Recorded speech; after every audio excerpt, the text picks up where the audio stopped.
So we can use the mobile phone. Hello, everybody. Welcome to another Bill and Ammon's Bogus Hangout. We have Doc Sheldon with us already today. Hey, Doc, how are you today? I'm doing pretty good for an old fart.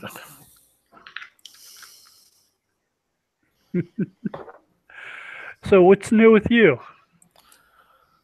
Oh, well, this week I've been, I was handling a little bit of pro bono work because it's something I decided I wanted to get back into doing some time ago, and I had slipped on a little bit, so I was doing some pro bono work, and of course tracking the progress down in Texas because I've got my son and daughter-in-law and my granddaughter down there in the immediate area, as well as a lot of friends, and everybody is safe and sound for now, and I kind of just keeping my finger on the pulse of things down there and helping as much as I can.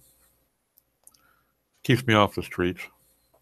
You know, that's how I got started with the adult industry when I was, first starting out in SEO. It was a typo. I read it as pro bono.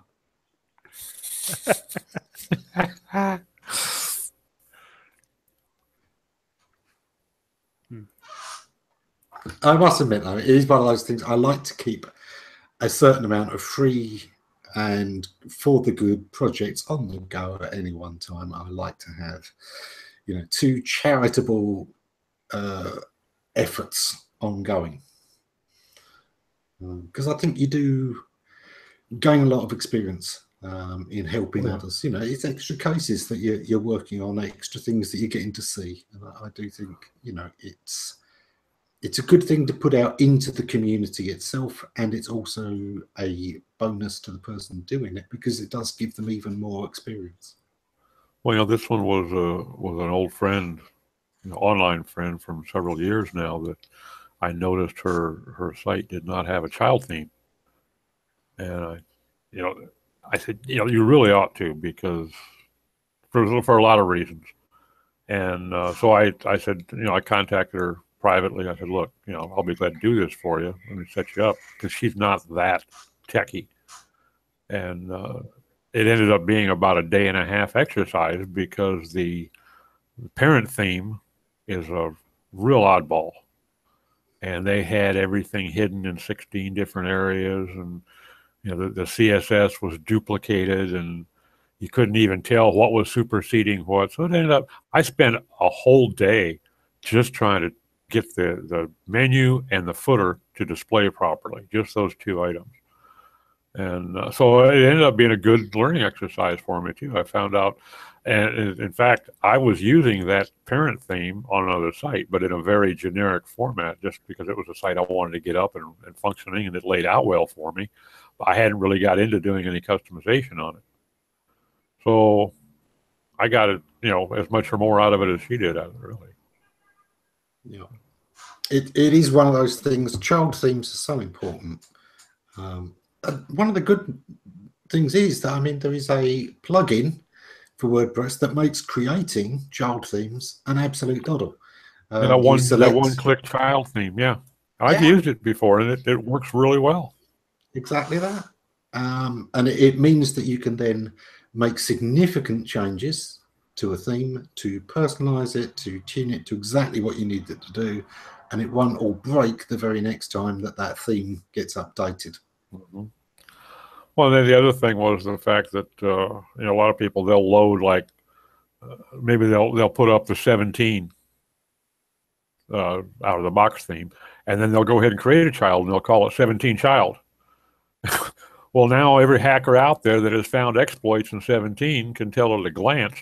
If they're sophisticated, they can tell anyway, but you can obfuscate it and make it a lot less obvious and a lot more difficult for the run-of-the-mill kiddie scripters, to track it down automatically and hit those exploits. But yeah, I have made that mistake early on. When I set up my first child theme, it was a result of having done a lot of battling to get the customizations that I wanted on Genesis. Yeah. When Genesis was relatively new, And then, of course, they'd update periodically. They have this nasty habit of staying up to date. And I updated it, and it was all gone. And I said, wait. Okay, there's a rookie error I don't want to repeat. Yeah. But, yeah, that's frustrating as heck. And I think an awful lot of people, that happens to them. They don't. Or perhaps they have a developer do the site for them, and then they come back and make some changes themselves in the parent. And don't know, they don't realize they should have done that in the child. I had a client that did that not too long ago and totally broke his cart. Simply because the access to the cart was through the child, and he made a change in the parent. Oh, yeah. It is one of the reasons that I am not a big fan of WordPress for most people out there, is because it deceives people into believing it's simple. It's simple to get something up. It's simple to get something visible and usable. But to get something optimal, to get something safe, to get something that you understand well enough to maintain properly, WordPress is often not one of the better solutions. True.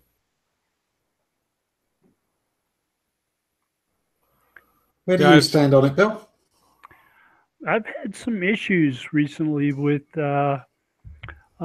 conflicts between plugins.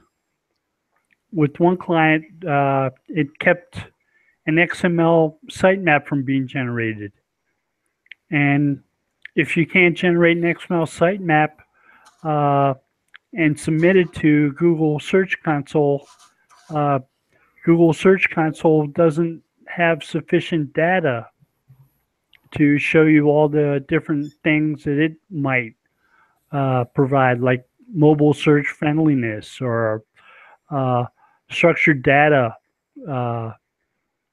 within the site. Yeah. So it was a catching plugin, and the SEO for WordPress, Yoast, fighting it out, and that's not fixed, but hopefully it will be soon. Yeah, what you might want to do in the meantime is use a third party to generate by hand an XML sitemap. And I've suggested that, but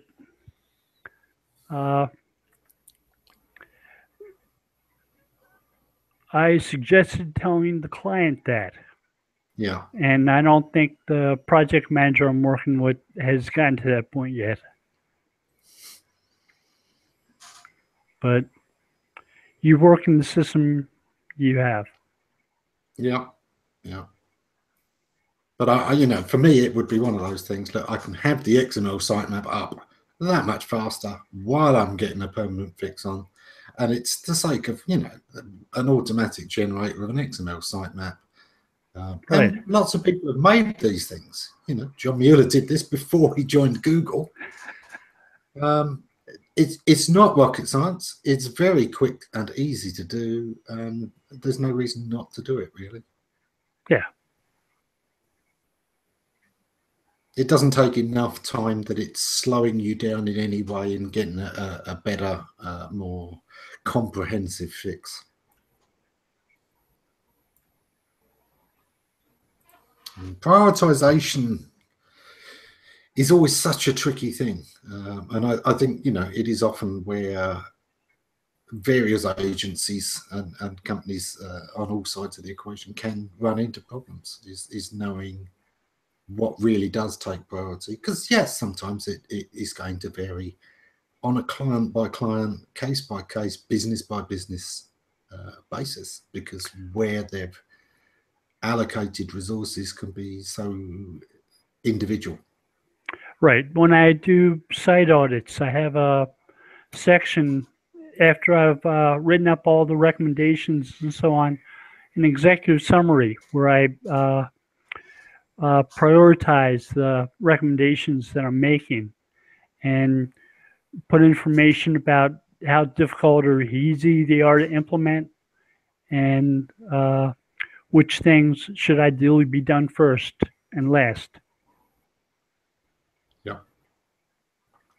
When I'm doing initial audits, I also audit the company themselves and look at their priorities, look at their bottlenecks, look at their processes, because it is an important thing to note early on in an SEO campaign is exactly what you've got to work with, which includes the processes and the hoops you've got to jump through and things like that, to understand their mentality and their resources, because otherwise you're giving out best practices on a generic level that won't necessarily fit in with that client.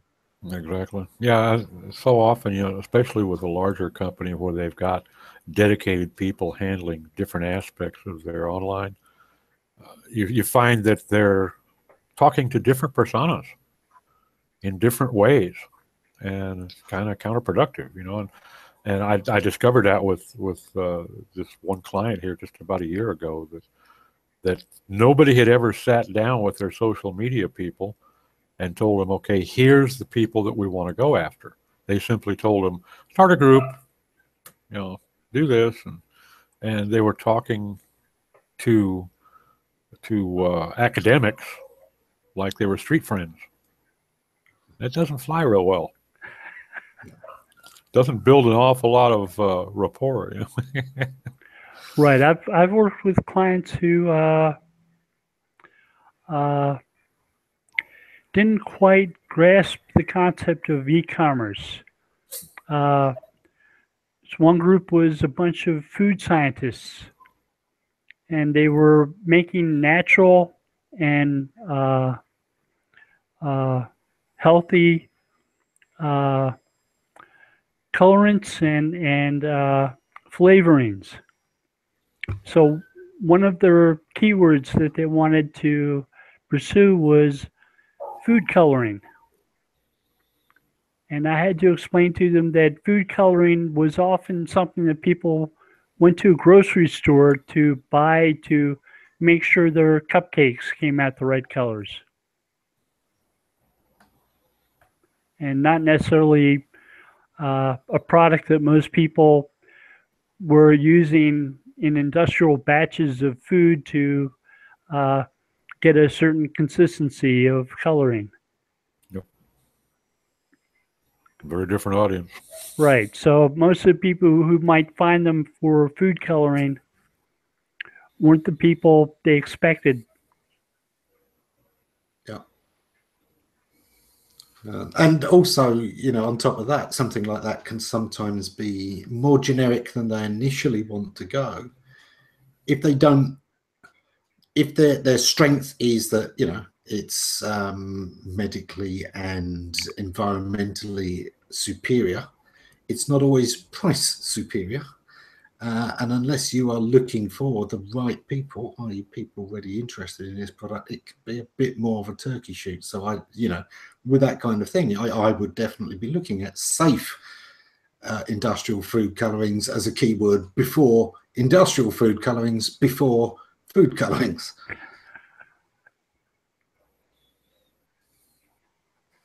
People don't always understand that long tail isn't about filling in the blanks. It's often about the precise targeting and then following up with the more generic, which has a generally lower conversion rate because it's more general interest rather than specific interest. Are those keywords the keywords that your audience is going to search to find your site with and expect to see on your pages? Yeah. Yeah.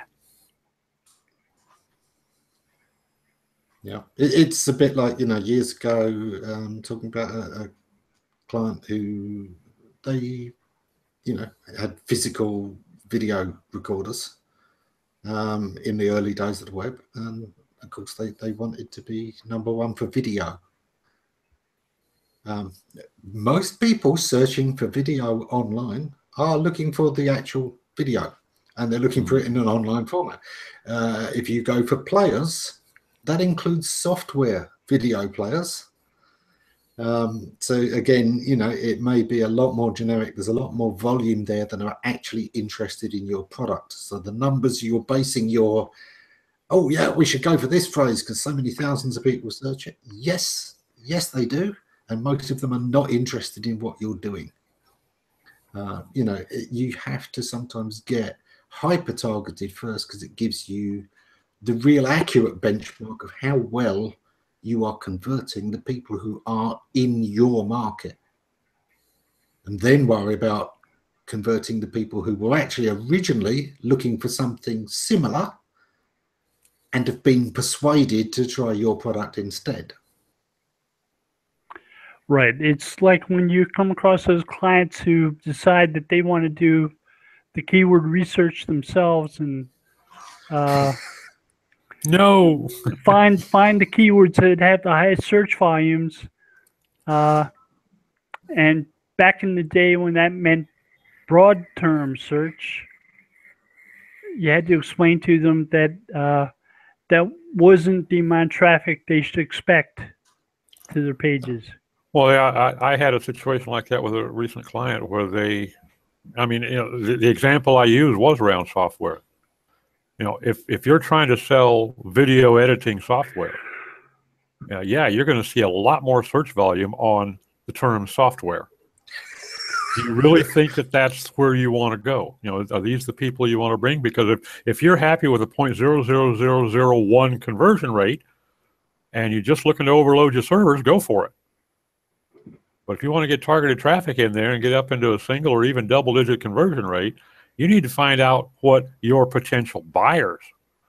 And I could not get through to this guy. Well, actually, the two of them, I couldn't make them understand it until I came up with that example. I said, so do you want to bring in searchers for software, or do you want to bring in searchers for video editing software? Yeah. And that finally got through to one of them, and he beat the other guy back. And they tried it, and bam! You know, they went from literally like 0.0003 conversion rate. They went up to 0.12 in about 2 weeks.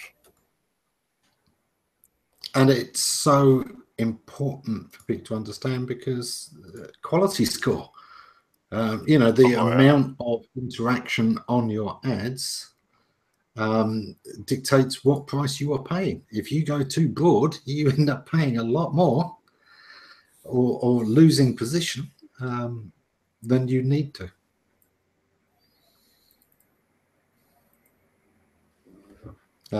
You do find that people sometimes seem to, for me, attack it from the wrong end. You know, they'll have a low conversion rate, and instead of focusing on the ones that convert, their immediate thought is to get more people at the same rate or worse.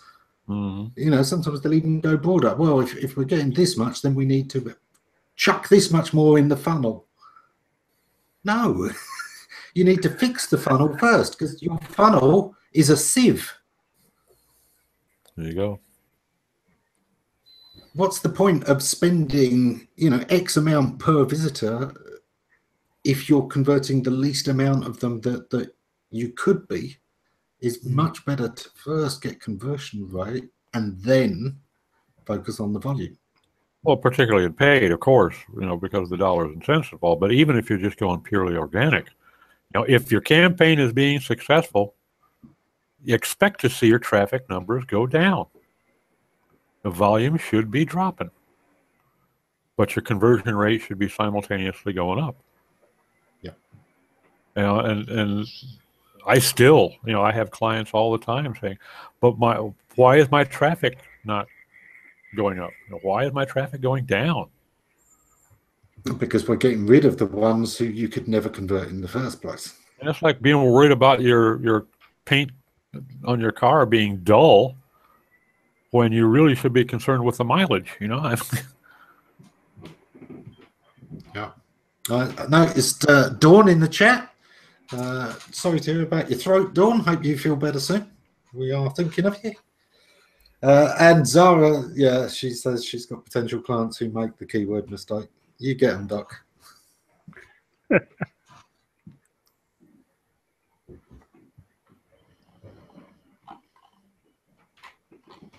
Keywords are, I mean, they were tricky enough back in the day when we had very good, compared to today, keyword data. But with Google's obfuscation over the years, it's a harder game now anyway. It ought to be easier because there's more knowledge out there. But of course, more knowledge out there, it's a bit like saying how much water a horse should drink because of how many lakes there are in the country. Rather than because you've led it to the right one, etc., etc. And we all know about leading a horse to water, but you can't make it drink. Yeah.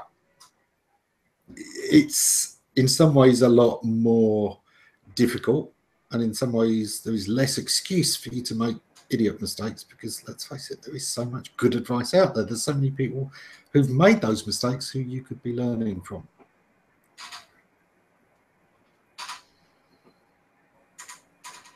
Yeah, we have Kristen joining us. Excellent.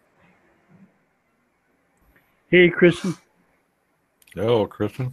I think she's still getting the setup done because she's in a new location. Hey, Kristen.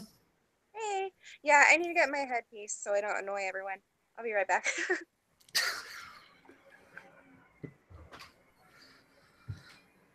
So how's things? Bill, what have you been up to recently? I came across a patent last week, surprise, that it's from the Google Brain team. It has to do with word vectors. And Nice. It's got a lot of resources, a lot of papers that I haven't looked up yet, but I'm going to do a blog post where I link to a bunch of those so that maybe people can get a better sense of what Google's been doing with it's likely had something to do with the Rank Brain update. Is this a new patent or one that's been around a while? It's been around for a week. Oh, that's fairly new then. Yeah. Yeah, I look forward to seeing that post. It is very important that people start to get to grips with at least the idea of word vectors, and particularly the more modern equivalent where they're looking at phrases and words in co-occurrence. It frightens me when I see people write about the wonders of LSI keywords. Yes. And how much different is thought vectors from LSI? That I don't know. There's different math behind them. Yes. Yeah, it's massively different maths. One of them scales, the other one doesn't. It's basically the big difference. The phrase and multi-word vectoring is just, it changes all of the old stuff about keyword density and use of keywords, because it's not just whether or not you use the words, it's whether you use the words in the right co-occurrence with other words that the query demands. And, right, the phrase-based stuff, it's the presence of a certain phrase on a page predicts the occurrence of other words on that page. Yeah. That's the way it's supposed to work. Yeah. Now, to be fair, there's a lot of times, I make a lot of searches in addition to doing SEO. There's a lot of times when you put a few words together into a query and Google's not very good. You get pages where the parts of your sentence are split between many different things. Maybe you've used the wrong wording for part of it, but it hasn't come on. It's come on in leaps and bounds over the years, but let's face it, it had such a long way to go that it still is a long way short of perfect. We've trained search engines incorrectly for years by forcing them to try to find keywords that we think are important instead of searching for ideas and concepts that we want to find. We're saying, okay, find me a page where this word, and this word show up. And hopefully that'll answer all my questions. I miss a lot of the old advanced search features, you know, the ability to very quickly and easily, you know, like quotation marks around these two, and it will find those two words together, only together. And, you know, with the pluses and it took me a minuses. long time to move from Alta Vista to Google because I was so used to advanced search using Yeah. Alta Vista that I used to always find what I was looking for. Well, I found so many of the advanced search features were apparently taken away. It doesn't work the same way now, and for me, that means Google's a little less precise when I'm trying to find very specific things. Right. Yeah, I fell into that trap myself back in the day. I used to use InfoSeek a lot, primarily because I really liked that little block down at the bottom of the page, search within results. So I could dial it in step by step and see, but that's putting the cart in front of the horse. You know, I'm just looking for co-occurrences. You know, Do you remember Google Maps used to have two search boxes, one for what you were searching for, and the second one for where. Oh yeah. And they got rid of the where. Yeah. Mm-hmm. So they assumed you were searching for what you're looking for near you. Yeah. And even then, near where it thinks you are. Yeah. Yeah, I sometimes wondered if that was a bit of a move to prevent SEOs from being able to look up other locations. There was a feature in Chrome that was a emulator where you could put your location in the emulator, and you could perform searches as if you were at that location. And Google seems to have gotten rid of that. Yeah, there's still some online versions of that, you know, third-party stuff, but I don't know how good they are. It's felt to me over the last couple of years as if Google's playing the long game a little bit too much sometimes. You know, they so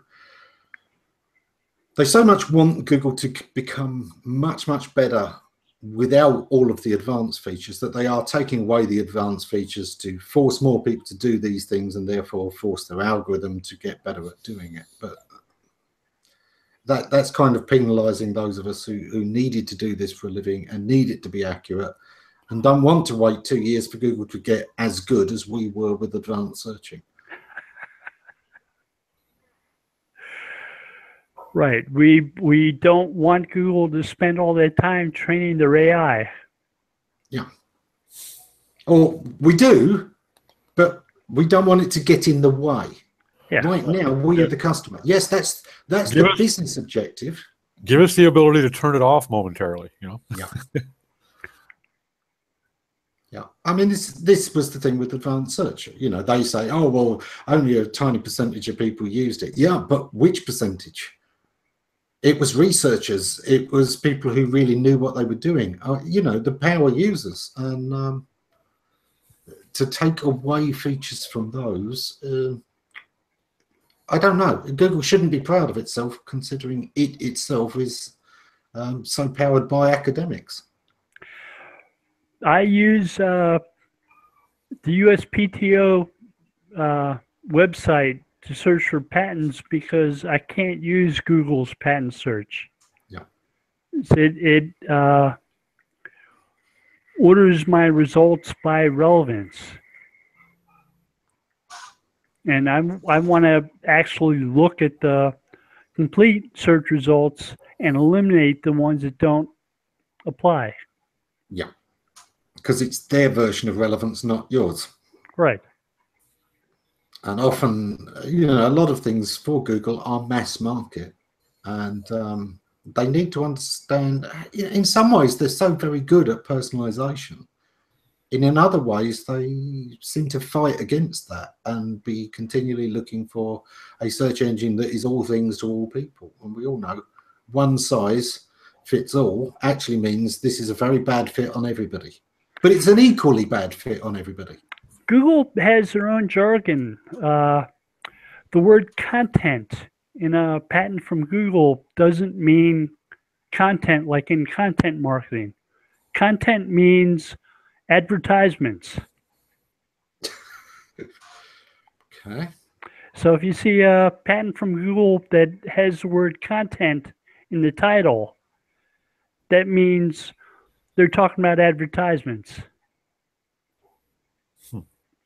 It's something you don't know unless you look at a lot of these patents from Google, but it's the way they work.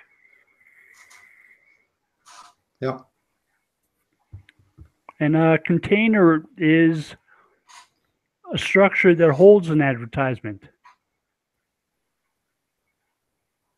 Yeah, they've used that. Obviously, when it applies to AdWords, I'm quite used to that. But yeah, container otherwise. And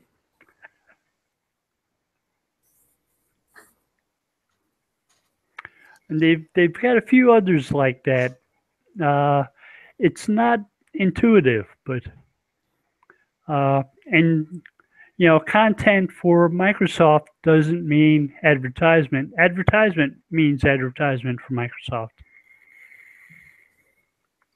there is an issue. I've been expecting parts of this all along because of Google culture. Yeah. You know, we know that Google's quite proud of its culture. And, it takes you a little while to settle in, but Google is wonderful. It's got this culture. Right. What that tends to mean in the real world is that it works a little bit differently. It's a bit like academia having its own culture, which disconnects it from the very things it's often trying to study. And Google, you know, while it's great to have this Google culture, it often means that you're going to be using in-group language, in-group thinking. But it's not just Google. Apple does the same thing. Oh yeah, very much. I mean, if you look for information about a personal assistant from Apple, like Siri, it's easier to search for the word ontology. They have an active ontology process that Siri uses, and that's the easiest way to find information about Siri. Yeah. Dave Pipe says, yeah, you type dragons, we think you mean cats. He gets annoyed with new Google searches. It does not work properly, even in advanced mode. Absolutely, Dave. It does. It's talking to the masses, and the problem is that nobody feels like they are the masses. We all feel like we're within the bounds of normalcy, those of us that aren't. But yeah, you know, we don't want to be individual number 375 this minute. So a standard phrase that shows up in most patents are people learned in the art. So a patent is supposed to be understandable to somebody who's learned in the art. Right. So if dragon means cat, where did they learn that? Yeah. It is one of those things, like you've got to stay in touch with your target market, whether you're a search engine, whether you're one of our clients, whether you're a business generally. You do need to understand your market, and everything you do to create a culture that is different from that can distance you from it. You have to be very careful of that. If they're purposefully obfuscating stuff, like Google might be trying to hide stuff that they write about advertisements by calling them content, and that makes sense to me. Yeah. But a lot of in-group language generally, you know, groups tend to like to identify themselves, and, you know, you tend to come up with in-jokes and in-languages and in-references, and those were always built to exclude people. Most forms of specialized slang and things like that that identify your group also make it very difficult for anybody else to know what you were discussing. You know, the most famous version of thieves' cant in the world, Cockney rhyming slang. It was built so that they could discuss robberies in the dockyards without the people around them being able to spot what was being discussed. You know, you do have to be aware of these things, and I think whenever you are talking about things that are going to be used in the market, you want to step away from any dialogue that is in-house and in language, and actually force yourself to communicate in the general terms, because it will help put your thinking back into that general level. Which is something you sometimes have to explain to clients when they're talking about keywords. When they want to advertise, choose keywords based on the jargon that they're used to. Yep. I had a client who was a doctor who had invented a drink that would help people lose weight. And I was suggesting that he use the phrase diet drink, which wasn't scientific sounding enough for him. No. So what about water?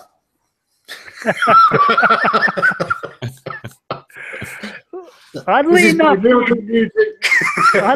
it worked a lot like water does. Yeah. You drink it and you feel full, and you don't need as much food. Sounds like water. Yeah. And interesting as well, in a similar thing, if you make soup, again, it makes you feel fuller for longer. Right, but he had a PhD, so he had his own phrase he wanted to use. It was one that most people wouldn't use, wouldn't search for.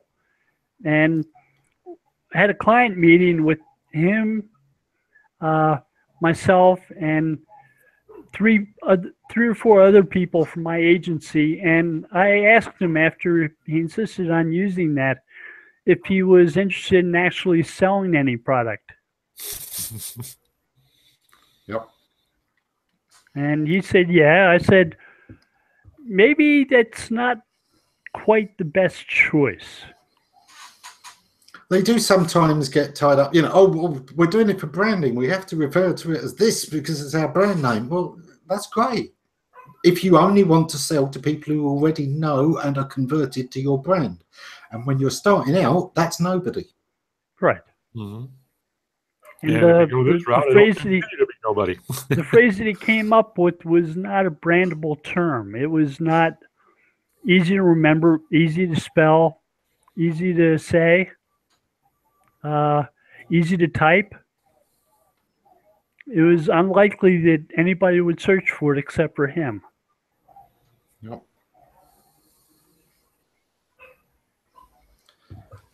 Yes, well, it definitely does happen. But it's interesting, you know, while we're still on words, how much words frame ideas. You know, they are a framework.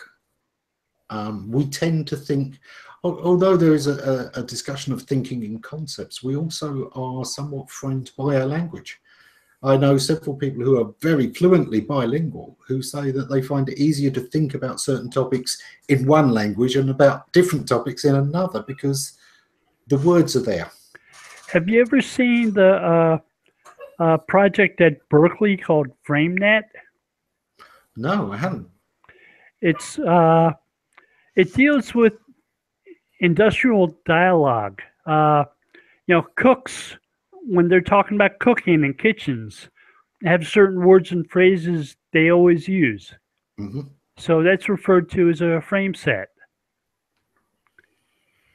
And FrameNet is a collection of all these different linguistic frames. Interesting. It's but it certainly is something to take into account when dealing with on-page copy, when dealing with keywords, that, you know, words themselves are not just strings of letters, that they do have concepts and particular usages behind them. It's like the word scheme. Over here, scheme doesn't have any negative connotation unless it's deliberately given one by context. Mm-hmm.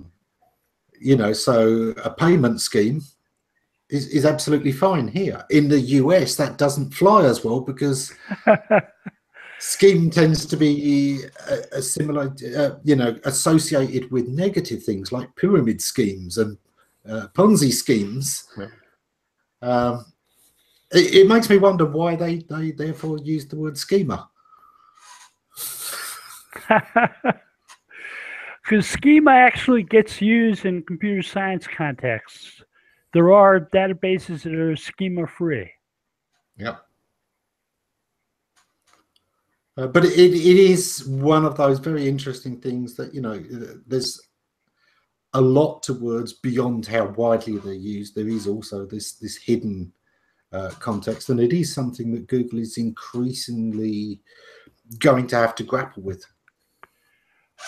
Right. If you think of the FrameNet concept that I mentioned and Hummingbird, they have a lot to share between them.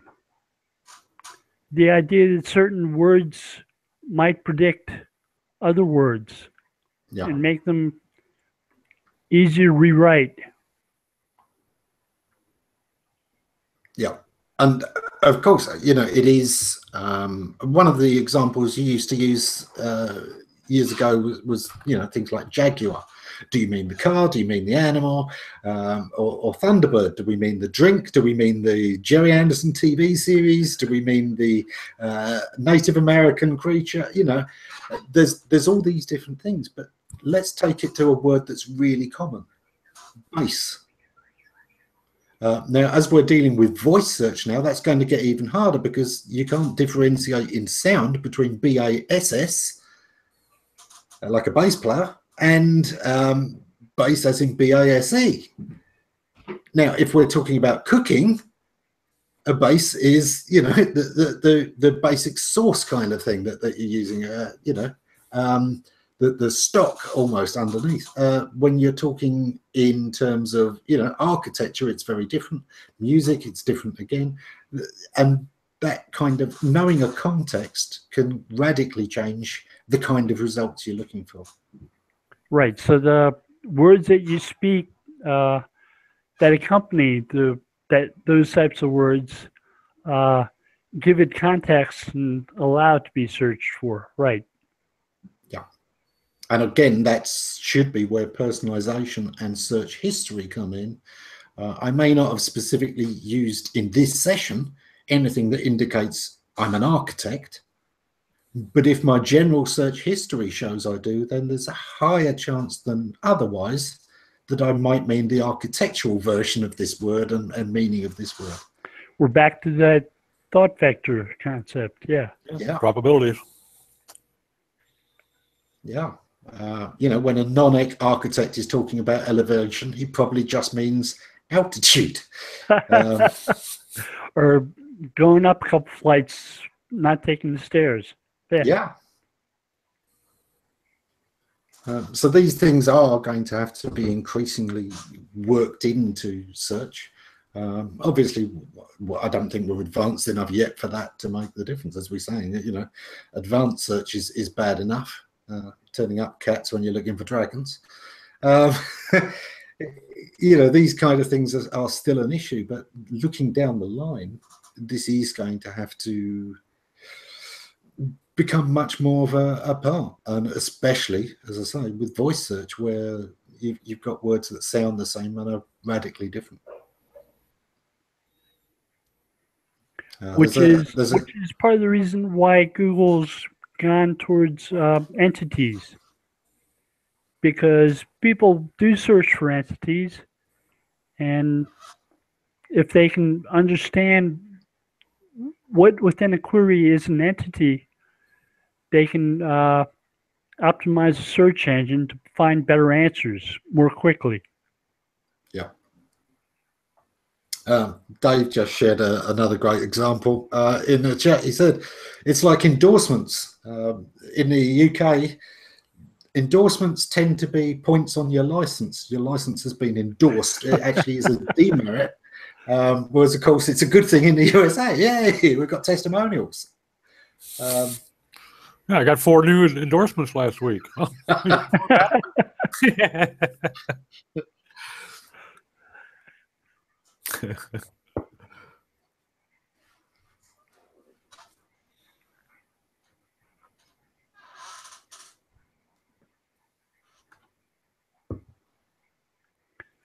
I completely lost what I was going to say other than that.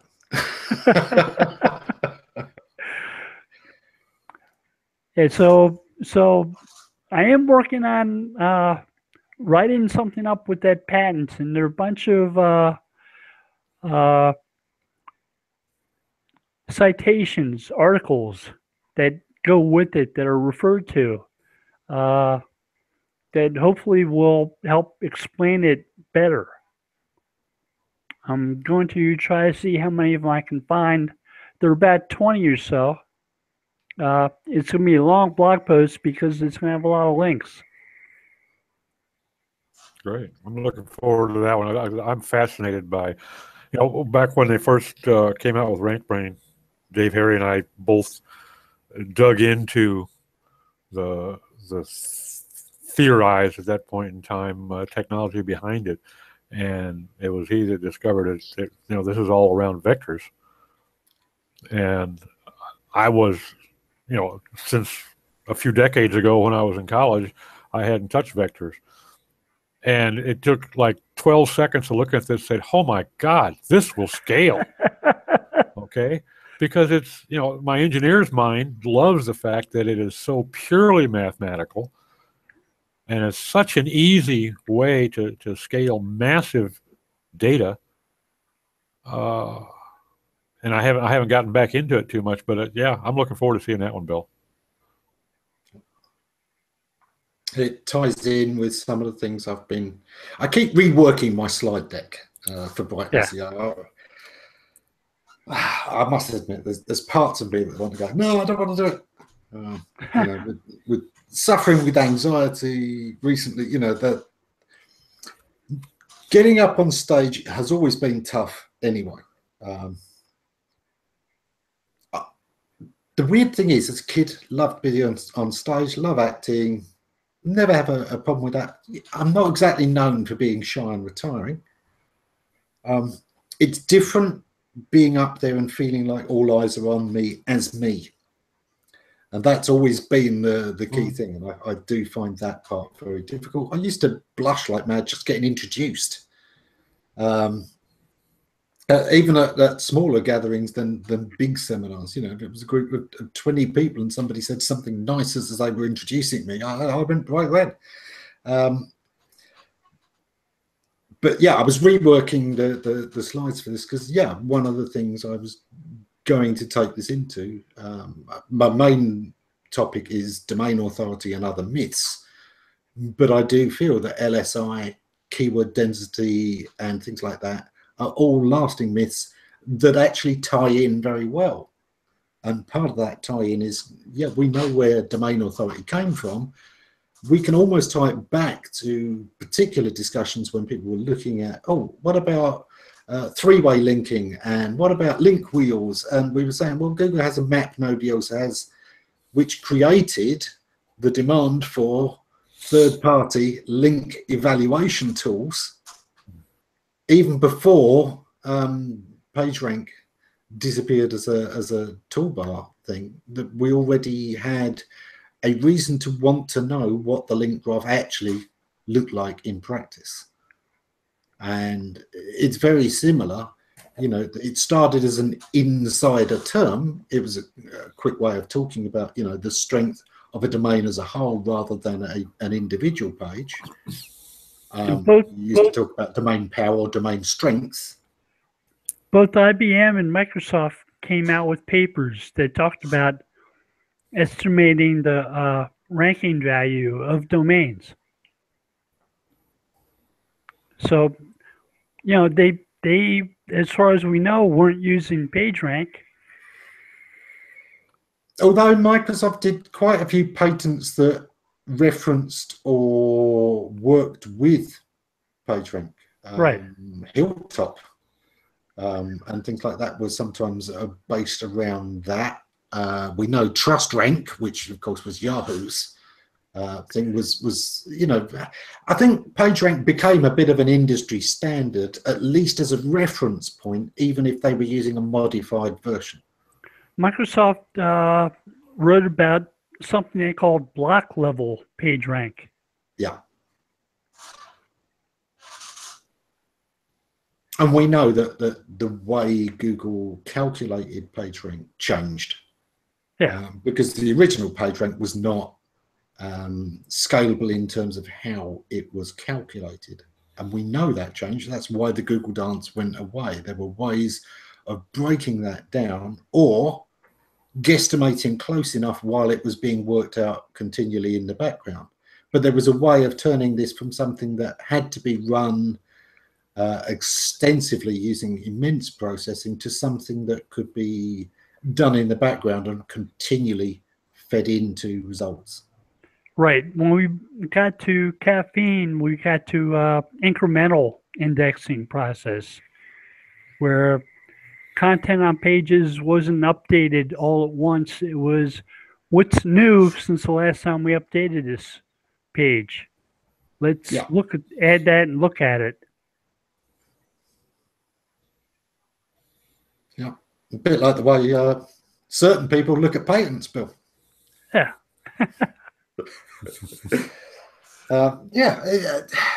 It does mean that there's a lot of thinking out there that really is.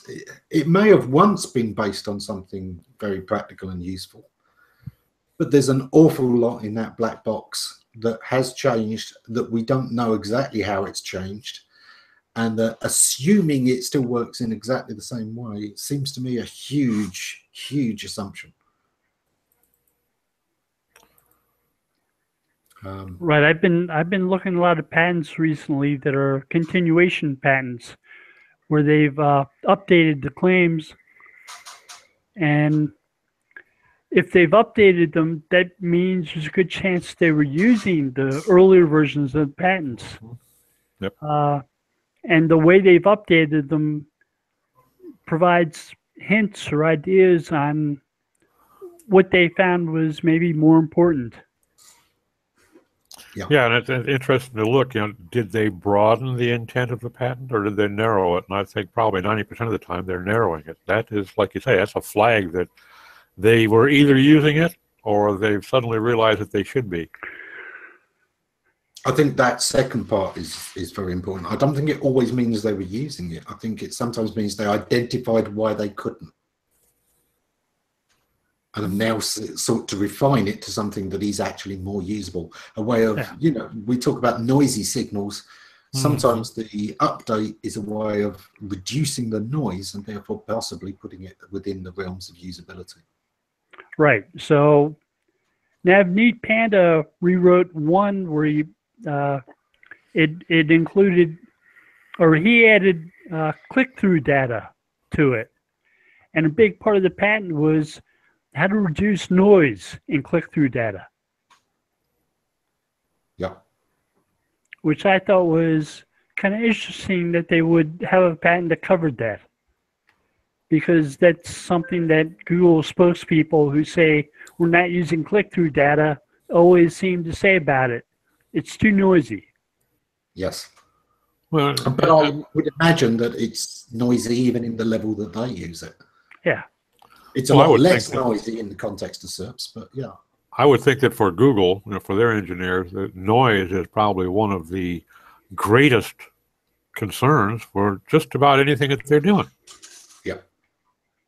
And because, more so when you're training, smart self-learning algorithms. Yeah. If they can frequently hear the wrong thing, that can be a real problem. Oh, we have Kristen in silhouette. but she's muted. She's muted and she's There we go. outdoors. Oh, I can't see myself at all. So, all right, can you hear me? Yeah. Yes. I've been listening to this whole conversation. But yeah, interesting stuff. I didn't mean to interrupt. Keep going. No, who wouldn't listen? There's interesting people here, and me.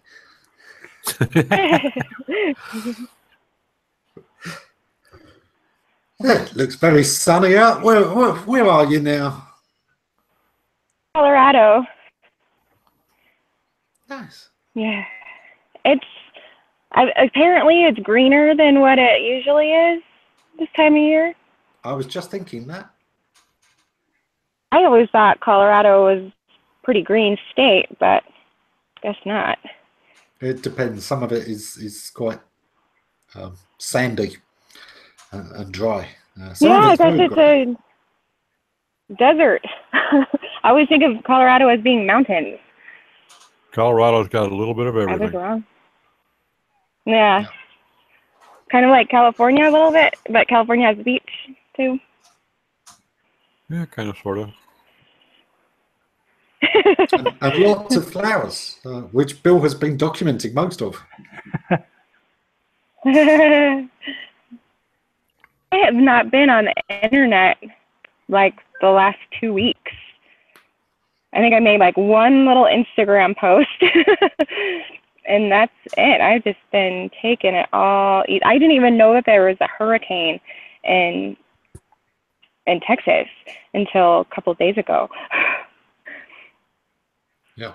Then out of touch and just doing my own thing. So this LSI, I had not heard that term.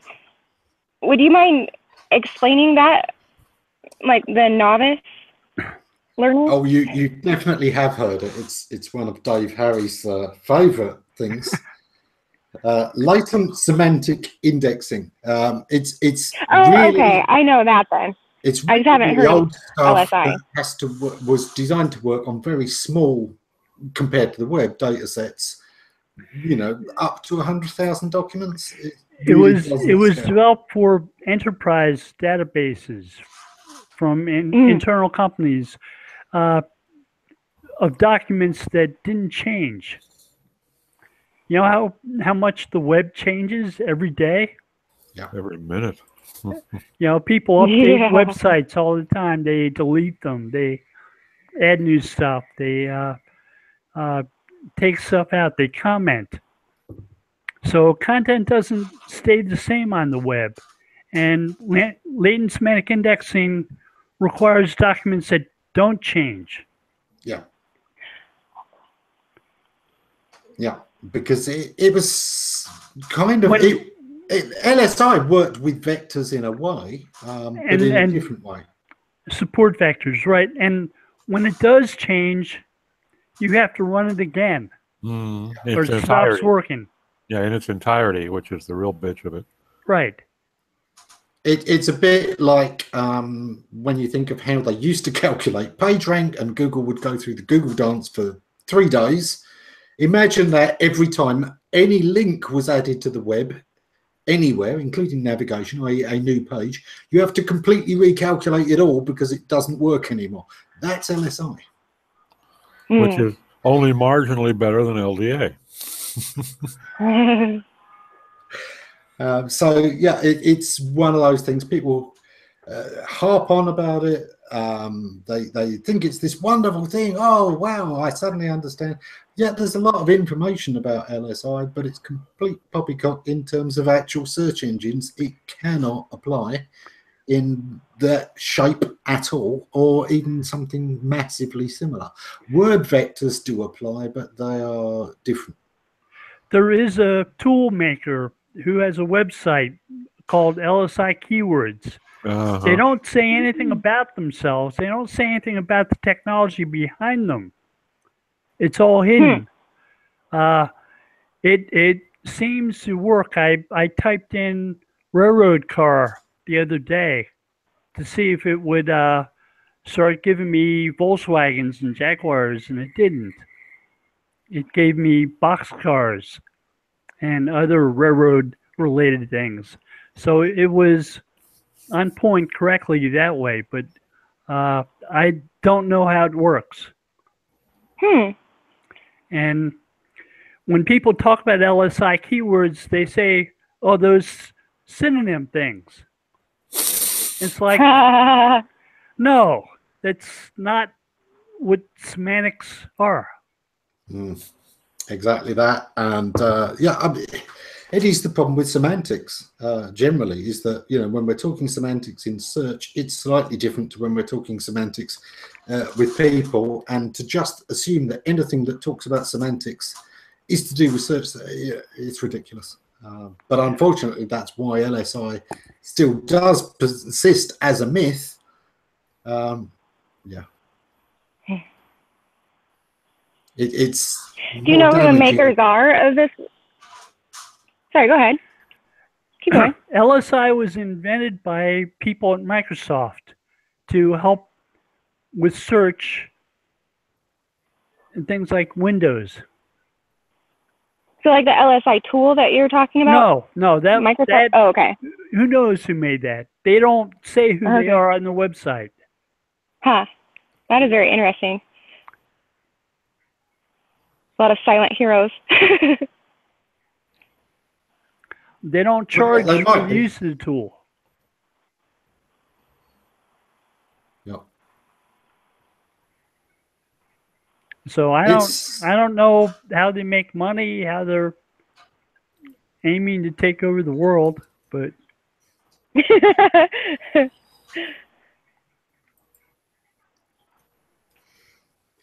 we are at time, actually, so I think we better wrap up. What are you up to the coming week, Bill? Oh, I'm going to write that blog post on word vectors. Excellent. Doc? Mama's got a to-do list, a honey-do list that she's been adding pages to at a time here. So I think before it starts to get totally unmanageable, which it may already be, that ship may have sailed, but I guess I ought to start at least nibbling away on it.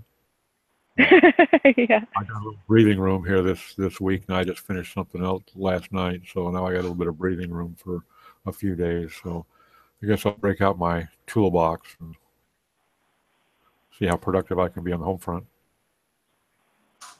Very cool. Kristen?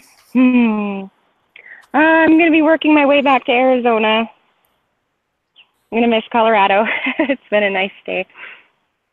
You should check out. What about yourself? My to-do list, it's not particularly long. It just seems to be.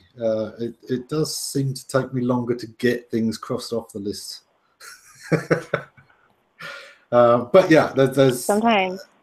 Yeah, there's a growing list at times, but I keep simplifying it. Crossing one thing off today with the local water company was fun.